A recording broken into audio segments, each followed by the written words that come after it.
Yes, that video ended abruptly, so I'll be continuing the same topic.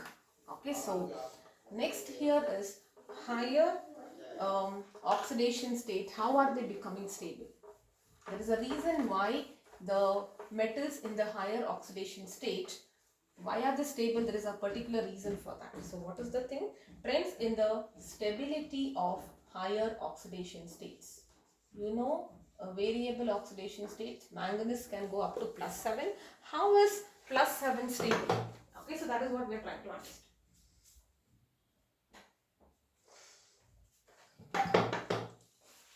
Okay, yes.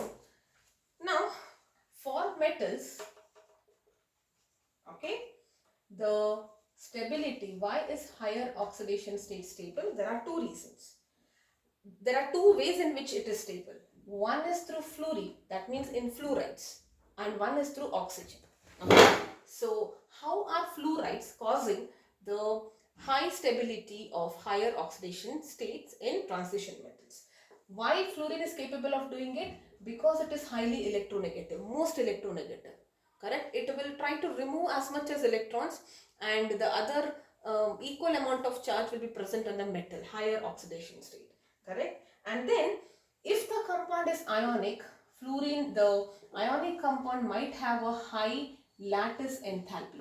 Now if it's in a solid state, what is lattice enthalpy? They will be in the form of a crystal, in the form of a solid, right? So you need energy to separate the crystal ions from the crystal lattice, and that is what we call as high lattice enthalpy. High lattice enthalpy tells you that it is the bond is very stronger, it is highly ionic. Correct? So because you need such high lattice enthalpy, it kind of tells you that fluorine is capable, only fluorine is able to maintain this high oxidation state. And the third one, if it's covalent compound, I told you they can have lower oxidation states will be ionic, higher oxidation states will be covalent because of the high polarizing power. Okay, so if you are talking about covalent, we cannot talk about lattice enthalpy because lattice enthalpy is only seen in the case of ionic compound, sodium chloride. How are sodium and chlorine atoms attached? So when we talk about covalent bonds, covalent compounds, you will talk about high bond enthalpy. Much of energy is required to break the bond. Alright. Similarly, high oxidation states can be stabilized also by oxygen. Fluorine can stabilize, oxygen can also stabilize. But the reasons are different. The reason why oxygen can stabilize is again because it's the next most electronegative element. And the second one is its ability to form multiple bonds. Okay. When it is forming metal ions, it can form multiple bonds. That's the reason why oxygen is capable of achieving stability in the higher oxidation states of metals. Okay, I'll give you one reason. In fact, the ability of oxygen to stabilize the higher oxidation state is exceeding that of fluorine. This is doing better work. The ability to stabilize the higher oxidation state, okay, of oxygen is better. The reason is because it is able to form multiple bonds. Same reason. Like for example, if you are talking about manganese, you know it can have +7, +2 to +7 oxidation states, highest. Correct? Now with the fluoride, okay, if you are talking about fluoride, you have MnF4, whereas the oxides, you have various oxides, but you will even have this. What is the oxidation state of manganese? It is +4 here, and here it is +7, oxygen to manganese 7. Right? So fluorine is not able to maintain manganese at +7 oxidation state. Up to +4 it can maintain. Oxygen is able to maintain up to +7 only because it is having an ability to form multiple bonds. You had studied this in chemical bonding. Correct? So yes. Alright. Now for lower oxidation states, it will be like chlorides, bromides and all that. Okay, so I'll just give you a table here just so that you understand this topic better. You don't have to remember this table as such. Okay, where is this?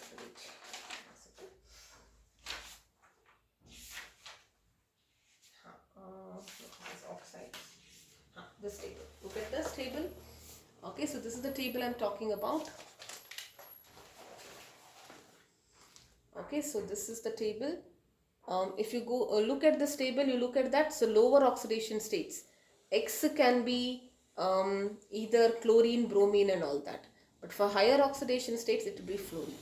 Whenever the metal is in the higher oxidation state, either if you're talking about halogen, it will be fluorine, otherwise it will be oxygen. Getting it? So if you are saying for titanium, um, you will have TiX4, TiX3, TiX2. Titanium can have 2, 3, 4 oxidation states, right? So in this state, X can be chlorine, bromine, whatever. But in this is the maximum oxidation state. This has to be fluorine. X has to be fluorine. That's what you are trying to tell. Okay, so chromium also F6 configuration, F5 configuration. You cannot have CrClF5. Okay, so you have CrF5, CrF6. This is there. You will not have CrCl6. Not possible, because highest oxidation state is only achieved with the help of chlorine if it's a halogen. But for lower, you can have CrX4. It can be chlorine, bromine, anything.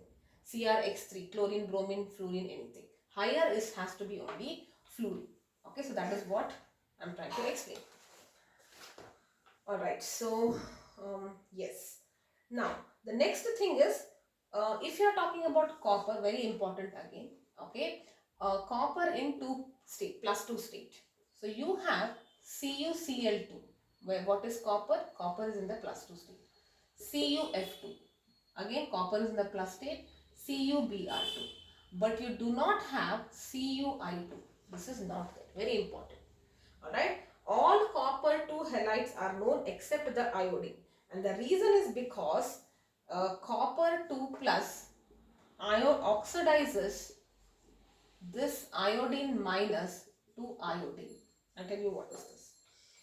Alright, so maybe Cu2I2 was initially formed. I'm not saying that. Okay, so maybe this was formed.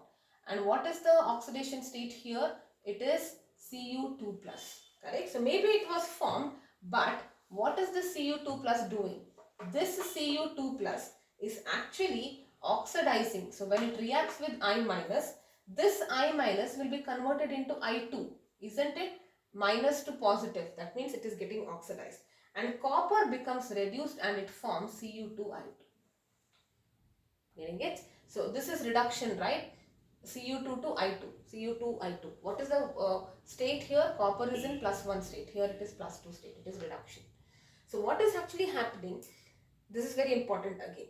Copper 2 state, all the halogens are fine in the copper 2 plus. Okay, Cl2, F2, Br2. But iodine is not possible. CuI2 is not possible because once the CuI2 is formed, this is 2, right? Valency is 2. That 2 plus copper ion which is formed here will oxidize iodine, I minus to iodine. And when it has to oxidize this, it itself will get reduced. So instead of having copper iodide in the form of plus 2, you will have copper iodine in the form of plus 1. What is this valency? This is plus 1 of copper. Correct? So that's the reason you do not have copper 2 salts or halogens for iodine, because the copper 2 plus oxidizes iodide ion to iodine. And since this has to oxidize, this copper has to reduce. Alright. Now another thing is Cu plus ion in the aqueous state is not stable. Very important due reason. Cu plus ion. What is the this configuration for copper? 3d10 4s1. Technically, if one electron is gone, it is Cu plus. It should be stable. But in aqueous condition, it is not stable. This reason tells you that it has to be stable. But why it is not stable is because it undergoes something called as disproportionate reaction. What is this disproportionate reaction? Let us understand. Disproportionate reaction is a reaction wherein oxidation and reduction is happening simultaneously. The same substance, we had studied this in redox last year, the same substance is undergoing both oxidation and reduction. Okay, now what is happening if you have Cu plus ions? Okay, in the, let us say there are Cu plus ions, because technically it is stable because of this configuration. If I take 2 Cu plus ion, one of the copper will become oxidized to copper plus. Okay, this is oxidation. It is losing one electron and becoming copper 2 plus. So this is undergoing oxidation. And the second Cu plus will get reduced to copper. Correct? So I don't see copper ions only. Cu1 plus ions you cannot see. The moment it is only in aqueous condition. The moment you have Cu plus in aqueous conditions, if you have two such ions, one of them will undergo oxidation to form Cu2 plus, and this is stable, we have seen that. And one of the ion will undergo reduction to give you copper. So that's the reason why Cu plus in the aqueous is not stable. Okay, if they ask you why don't you see Cu plus aqueous, the reason is because of it undergoes disproportionate reaction. That is, the Cu plus is undergoing both oxidation as well as reduction. Alright, so that's why Cu2 plus is more stable, and there is one more reason why this is more stable, because of its, remember for copper we had discussed, it is having high negative hydration which cannot compensate for all the three. That's why standard electrode potential is more positive. It likes to be in this state somehow. Okay, so that is one more reason. But anyways, for this answer you will talk in terms of disproportionate reaction. Alright, yes, so yes, that's it. The last topic here will be about oxides of transition elements. Okay, so we did oxidation states, variable oxidation states, why it shows. Zinc and scandium will not show variable oxidation states. Scandium plus 3, zinc plus 2, and then manganese highest. And whenever you have the highest oxidation state, it is stabilized only by fluorine or nitrogen because they are highly electronegative, and because they are highly electronegative, and also high lattice enthalpy, high bond enthalpy, multiple bond formation. We have understood that. Lower oxidation states you can have chlorides, fluorides and all, chlorides, bromides and all that. Higher oxidation states only fluoride is possible. Okay, the last topic here in D block elements is going to be oxides of transition metals or transition elements. Alright, now transition elements will form oxides only at high temperature. Oxides, you know, there will be various oxidation states, right? Oxidation state right from plus 2 to plus 7 you have, correct?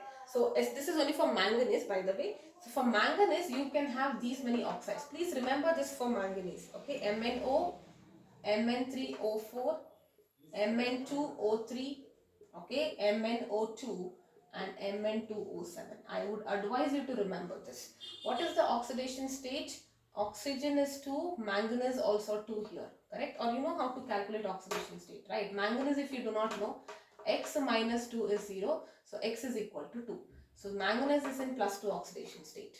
Okay, so here 3x minus 8, right? 4 into 2 is 0, right? So this is how you will calculate all the oxidation states. You know this. Here I can easily say this is in 3 plus state.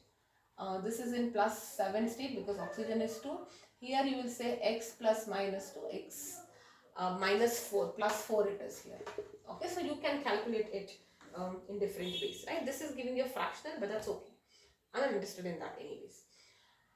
Alright, so now why high oxidation of any metal, you know, highest oxidation number, that is plus 7. How did you get it? It is the sum of the D and the D and the F block elements, right? So up to manganese.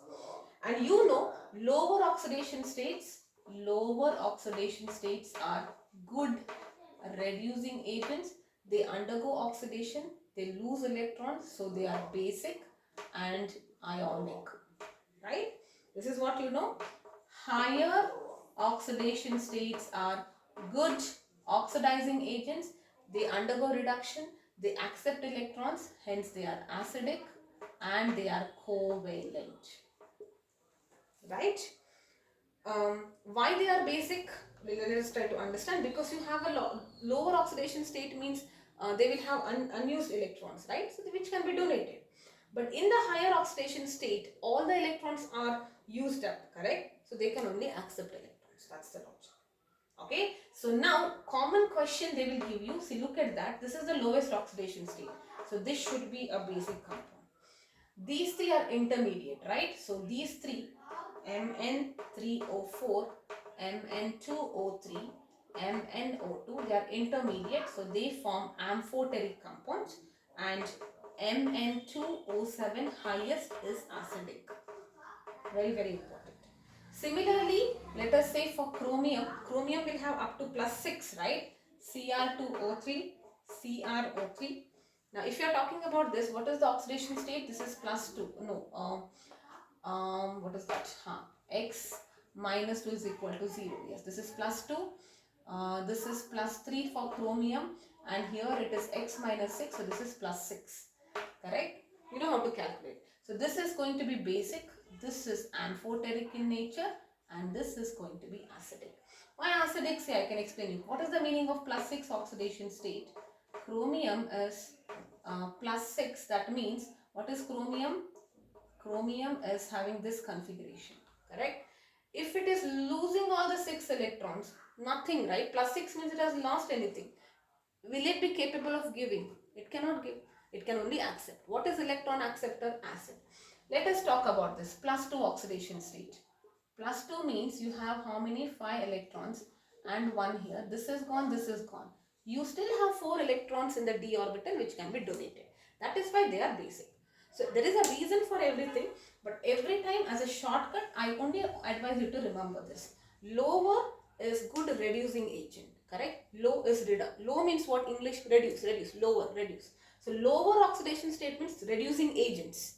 Do not get confused. Reducing agent means oxidation. So Ra. Okay. Lower oxidation state, reducing agent. Reducing agent means they undergo oxidation, so they are basic, electron donating, and ionic in nature. Ionic reason is different. This reason is different. Basic, why? Because of this explanation. Correct? They have electrons to donate, no electrons.